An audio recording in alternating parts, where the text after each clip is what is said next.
Assalamualaikum warahmatullahi wabarakatuh. Alhamdulillahirabbil alamin wassalatu wassalamu ala asyrafil anbiya'i wal mursalin sayyidina wa habibina wa syafi'ina wa maulana Muhammadin wa ala alihi wa ashabihi ajma'in. Rabbi shrah li sadri wa yassir li amri wa hlul 'uqdatam min lisani yafqahu qawli. Allahumma barik lana fi syahri Ramadan wa ballighna lailatul qadar. Amma ba'd.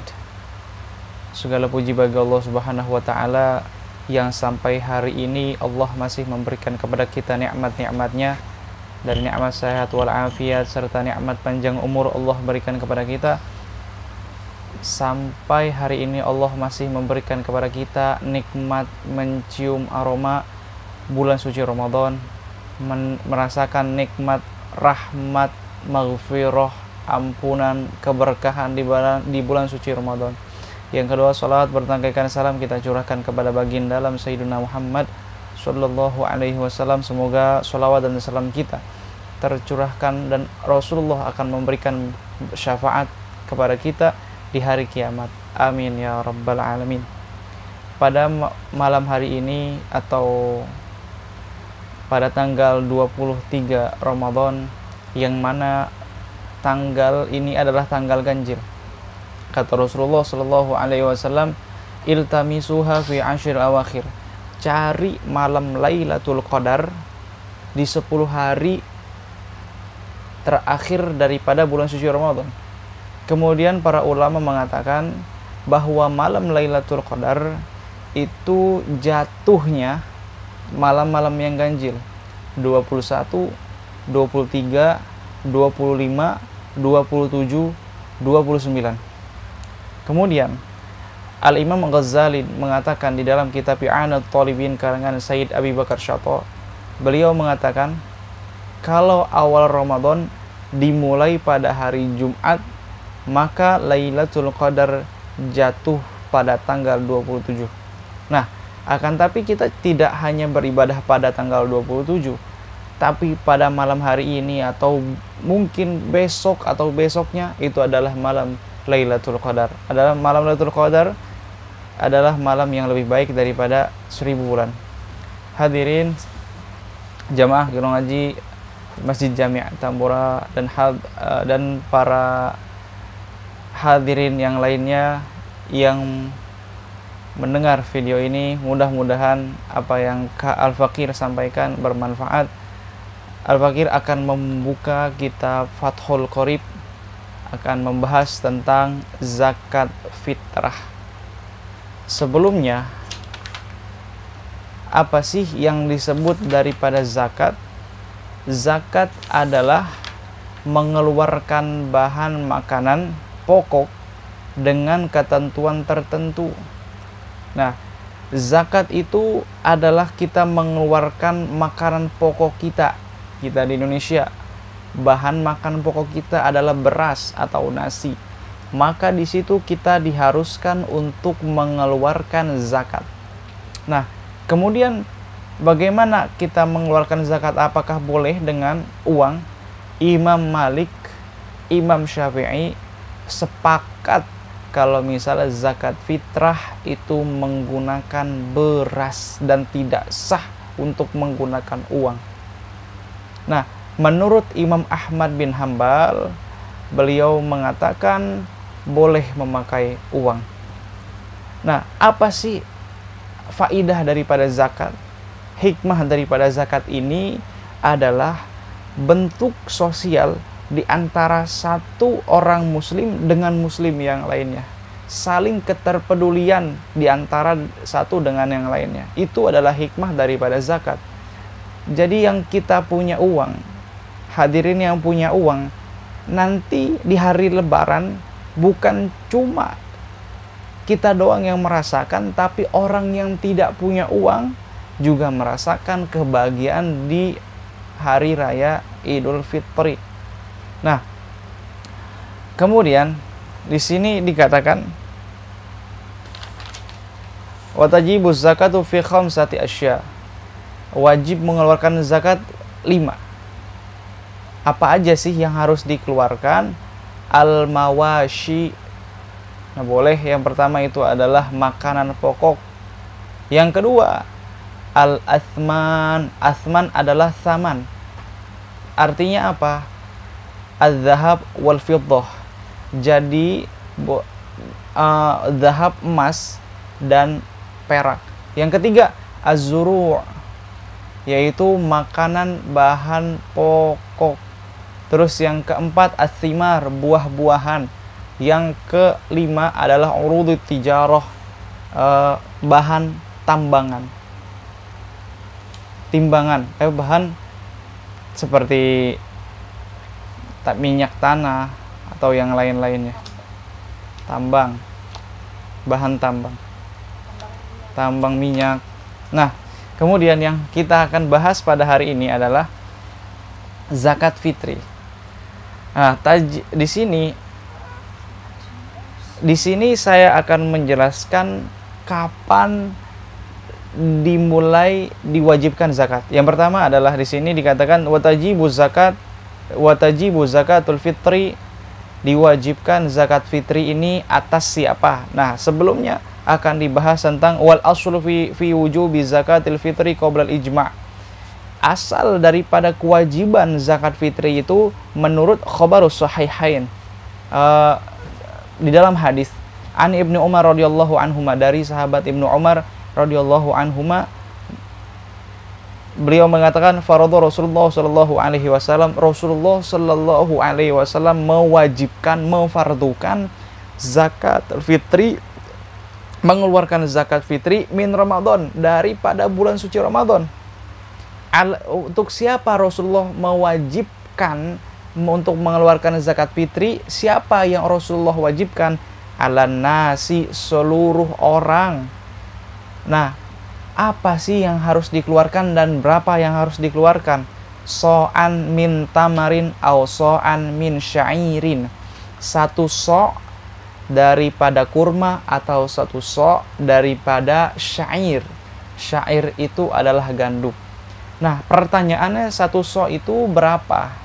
Menurut Imam Syafi'i, satu so' adalah 2,75 kg. Nah, kemudian kata Rasulullah, ala kulli hurrin au abadin, setiap orang yang merdeka atau hamba atau budak, itu mereka wajib mengeluarkan zakat. Zakarin au unsa, laki-laki atau perempuan, minal muslimin. Jadi seluruh orang muslim itu diwajibkan untuk mengeluarkan zakat fitrah. Nah, zakat fitrah ini adalah wahiyya min khasaisi hadhil ummah. Ini adalah kekhususan, keistimewaan umat ini, karena ada kepedulian di antara satu dengan yang lainnya. Nah, wal masyhur annaha syuri'at fi sanati tsaniyah mil hijrah qabla idul fitri yaumain. Zakat fitrah ini diwajibkan pada tahun kedua Hijriyah, dan ini diwajibkan, perintah ini turun ketika 2 hari sebelum Idul Fitri. Kemudian qalal Waqi' ibn Jarrah, Waqi' bin Jarrah mengatakan zakatul fitri li syahri Ramadan kasajdati sahwi li shalah. Zakat fitri pada bulan suci Ramadan seperti sujud sahwi dalam sholat. Tujbaru nuqsanu saum kama yujbaru sujud nuqsanu sholah. Nah, maksudnya kenapa? Apa sih zakat fitri itu? Zakat fitri di bulan Ramadan seperti sujud sahwi dalam sholat. Nah, kalau seandainya kita sholat zuhur 4 rakaat, kemudian kita tidak melakukan tasyahud awal, maka sebelum salam kita disunahkan untuk melakukan sujud sahwi. Karena apa? Karena ada kekurangan dalam sholat kita. Begitu juga kita nih di bulan Ramadan mungkin mempunyai kekurangan dalam puasa kita. Nah, makanya kita diwajibkan untuk mengeluarkan zakat fitrah. Tajibu zakatul fitri, diwajibkan atas siapa saja sih zakat fitri? Yang pertama, syarat diwajibkan orang mengeluarkan zakat fitri adalah al-Islam, orang yang beragamanya Islam. Fala fitrata ala kafirin asli, orang kafir asli dia tuh tidak wajib mengeluarkan zakat fitrah. Illa fi raqiqihi, kecuali dia punya budak. punya budak, agama Islam dia harus membayarkan budaknya. Nah, terus kemudian wabi guru bisyamsi min akhir yaumi min syahri Ramadan. Dan yang kedua ini syarat diwajibkan adalah dari terbenamnya matahari dari akhir daripada bulan Ramadan. Kayak misalnya contoh begini. Ada bayi yang baru lahir 5 menit sebelum adzan maghrib di akhir pada bulan Ramadan. Misalnya malam ini takbiran. Nah, malam ini takbiran, bayi yang 5 menit itu baru lahir. Nah, kemudian 5 menit sebelum maghrib dia lahir, kemudian 5 menit setelah maghrib, dia baru hidup 5 menit setelah maghrib. Nah, dia meninggal, maka si bayi tersebut diwajibkan untuk diwajibkan orang tuanya itu untuk membayar zakat fitrah atas bayi tersebut. Nah, kemudian kalau ada orang meninggal, misalnya asar, malamnya takbiran, asar dia meninggal. Nah, maka orang tersebut tidak harus membayar zakat fitrah. Karena kenapa? Ada di sini nanti ada penjelasan waktu wajib, waktu makruh, waktu mubah, waktu jawaz. Nah, terus yang ketiga, apa aja sih yang diwajibkan, syarat diwajibkan itu zakat? Yang ketiga adalah mempunyai harta wujudul fadli an qutihi wa quti iyalihi fi dzalikal yaum. Dia punya harta atau bahan makanan pada hari tersebut. Nah, untuk dirinya atau untuk orang-orang yang dinafkahi. Misalnya ada seorang suami, istri dan anak yang belum balik. Nah, pada hari tersebut atau pada awal Syawal, kan awal bulan itu kalau dalam agama Islam setelah maghrib. Dari awal Syawal sampai 2 Syawal itu dia punya makanan, maka orang tersebut dikategorikan orang yang mampu. Nah, siapa aja sih yang dimaksud daripada orang yang wajib dinafkahi? Yang pertama, anak yang belum balik. Nah, anak yang belum balik, maka orang tuanya atau ayahnya harus membayarkan zakat kepada anak tersebut. Yang kedua, anak yang sudah balik, tapi anak ini tidak mampu mencari uang, misalnya dia mempunyai kekurangan fisik. Yang ketiga, istri sah. Nah, maka bagi seorang suami, dia harus membayarkan zakat istrinya. Yang keempat, istri yang sudah talak roja'i. Tapi talak roja'i itu apa? Talak 1 atau talak 2. Nah, tapi dalam masa iddah, maka si suami tersebut harus membayarkan zakat istri yang tertalak roja'i, talak kembali. Terus yang kelima, istri yang sudah ditalak 3, ini harus dibayar zakat, tapi dengan syarat, istri yang ditalak 3 ini apabila dia sedang hamil, maka dia harus membayarkan zakatnya. Itulah orang-orang yang wajib dinafkahi. Nah, kemudian ada waktu-waktu untuk mengeluarkan zakat. Yang pertama, waktu wajib. Kapan itu waktu wajibnya? Waktu wajib adalah dari setengah bulan Ramadan. Misalnya dari tanggal 16 Ramadan sampai Id, itu sampai khotib berdiri di atas mimbar sholat Idul Fitri, itu waktu wajibnya. Jadi setelah khotib udah berdiri di atas mimbar, maka itu udah bukan waktu wajib. Nah, kemudian ada waktu jawaz, waktu diperbolehkan. Kapan diperbolehkannya? Dari awal Ramadan, tanggal 1 Ramadan kita udah zakat fitrah, itu waktu jawaz. Nah, yang ketiga, waktu yang paling utama adalah setelah terbit fajar pada hari pertama di bulan Syawal. Jadi, misalnya jam 7 sholat Idul Fitri, jam 5 kita bayar zakat fitrah. Nah, kemudian yang kelima ini ada yang keempat ada waktu makruh. Kapan waktu makruh? Waktu makruh ini adalah setelah Id sampai terbenam matahari. Nah, terus bagaimana dengan hadis Rasulullah yang katanya setelah sholat Idul Fitri itu bukan zakat lagi namanya, tapi itu sedekah. Memang ada hadis seperti itu. Tapi di sini kenapa dikatakan makruh? Kalau seandainya kita itu misalnya habis sholat Idul Fitri ada saudara kita yang miskin, yang kita itu pengen bayar ke dia, itu waktu makruh. Terus yang kelima, waktu haram. Kapan waktu haramnya? Setelah terbenamnya matahari. Setelah terbenamnya matahari, misalnya pagi itu sholat Idul Fitri, malam atau maghrib, setelah maghribnya itu adalah waktu yang haram, maka tidak boleh. Nah, terus kemudian bagaimana niatnya? Niatnya nawaitu an ukhrija zakat al-fitri an nafsi fardhorillahi ta'ala. Saya niat mengeluarkan zakat fitri untuk diri saya. Kalau misalnya untuk istri kita, nawaitu an ukhrija zakat al-fitri an siapa fulanah binti fulan, atau tentang apa, atau anak kita.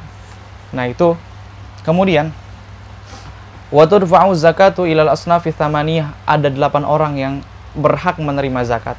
Siapa aja sih? Di dalam firman Allah Subhanahu wa taala, innamas shadaqatu lil fuqara'i wal masakin wal 'amilina 'alaiha wal mu'allafati qulubuhum wa fir riqab wal gharimina wa fi sabilillahi wa sabil.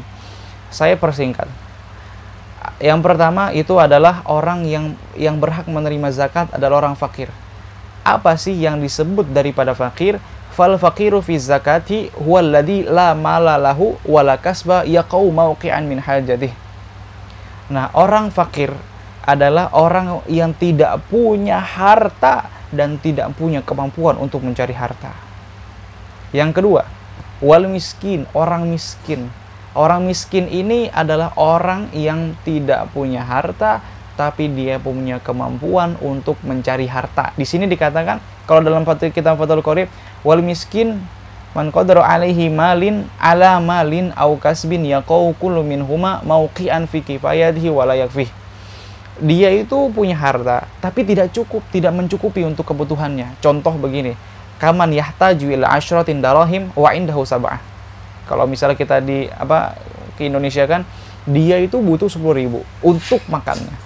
Butuh 10.000, tapi yang ada di kantong dia cuma 7.000. Itu adalah orang yang miskin.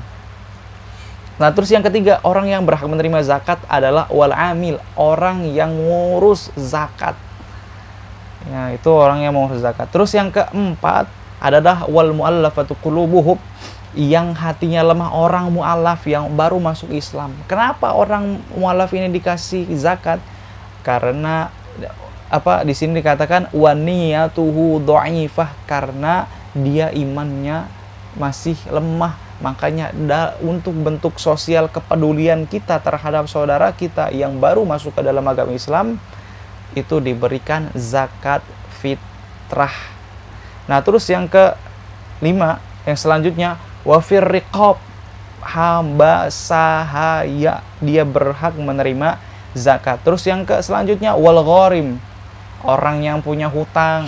Nah, orang yang punya hutang ini adalah orang yang misalnya dia minjem uang ke orang lain untuk kebutuhan dirinya, misal untuk kebutuhan pokok kehidupan. Bukan berarti dia itu punya hutang. Misalnya kita ini pengen ngambil motor kemudian ngutang, nah itu tidak termasuk daripada gharim, tidak termasuk daripada hutang di sini. Hutang di sini adalah untuk kebutuhan dirinya. Nah, terus selanjutnya adalah sabilillah. Sabilillah ini adalah orang yang berjalan di jalan Allah Subhanahu wa taala. Artinya apa? Di sini disebutkan fahumul ghazatul ladzina la sahmalah.